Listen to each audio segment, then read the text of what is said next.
Tahu tak, training nak menari tu, yang part yang ni, yang KA pergi ke bawah tu, yang tu kita kena bendkan kaki tau, kena squat tau. Time tu KA pergi gym 2 jam sehari, swimming sejam sehari.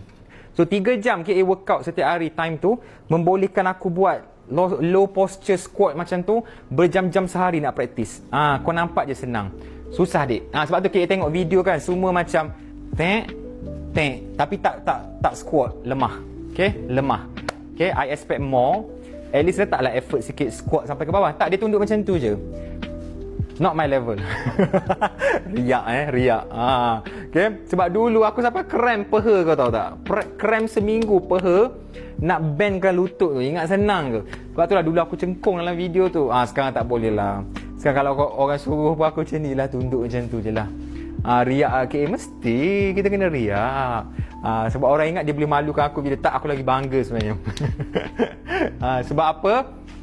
Dia membuktikan sebenarnya masa korang jadi student ni, tak payahlah nak terpaling alpha, nak terpaling apa orang kata, semua benda nak nampak cool ke apa, buat je. Selagi mana korang student, ada peluang pergi volunteer, pergi. Kalau korang boleh organize food festival, buat. Belajar berniaga, buat. Nak jadi koreografer menari ke apa, buat. Sebab apa? Ini semua yang mengajar korang jadi leader tau. Dulu KA pernah lead satu tim koreografi menari yang sangat kecil time tu. And now I'm leading 150 staff. Nak dekat 200 staff dekat kilang dan juga rembayung. Kepimpinan tu bermula daripada benda-benda yang kita nampak macam bodoh tau benda tu. Kita nampak dia macam kelakar and cringe. Menari macam sotong pun, tapi banyak ilmu leadership KA dapat.